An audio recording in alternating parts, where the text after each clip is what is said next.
தமிழகத்தில் ஏற்பட்டுள்ள வெள்ளச் சேதங்களை மதிப்பிடுவதற்காக முதலமைச்சர் செல்வி ஜெயலலிதா வலியுறுத்தியபடி மத்திய உள்துறை அமைச்சக இணைச் செயலாளர் தலைமையிலான 9 பேர் கொண்ட மத்திய குழு சென்னை வந்துள்ளது.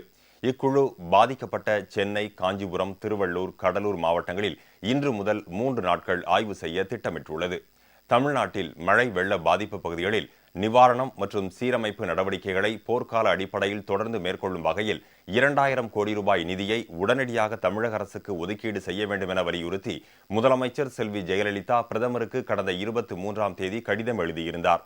சேதங்களை நேரில் பார்வையிட்டு ஆய்வு செய்து தேவையான அளவுக்கு மத்திய நிதி உதவியை அளிக்க ஏதுவாக மத்திய குழுவை உடனடியாக தமிழகத்திற்கு அனுப்பி வைக்க வேண்டும் என்றும், மழை வெள்ளத்தினால் பாதிக்கப்பட்ட பகுதிகளில் பல்வேறு உள்கட்டமைப்பு வசதிகளை சீரமைப்பது மற்றும் நிவாரணப் பணிகளுக்காக 8481 கோடி ரூபாய் தேவைப்படுவதாகவும் முதலமைச்சர் செல்வி ஜெயலலிதா பிரதமருக்கு எழுதிய கடிதத்தில் குறிப்பிட்டிருந்தார்.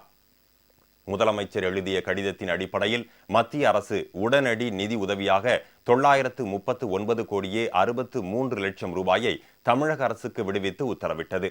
மேலும் வெள்ளச் சேதத்தை முழுமையாக மதிப்பீடு செய்து கூடுதல் நிதி உதவியை பரிந்துரைக்க விரைவில் மத்திய ஆய்வுக் குழுவையும் தமிழகத்திற்கு அனுப்புவதாக மத்திய அரசு தெரிவித்திருந்தது.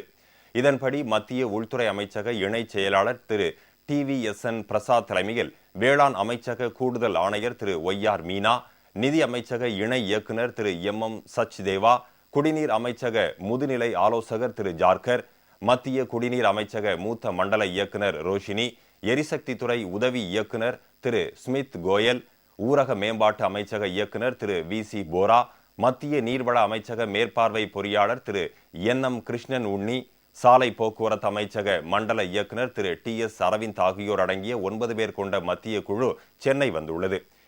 இக்குழுவினர் சென்னை, காஞ்சிபுரம், திருவள்ளூர் மற்றும் கடலூர் மாவட்டங்களில் வரும் சனிக்கிழமை வரை ஆய்வு செய்ய திட்டமிட்டுள்ளனர்.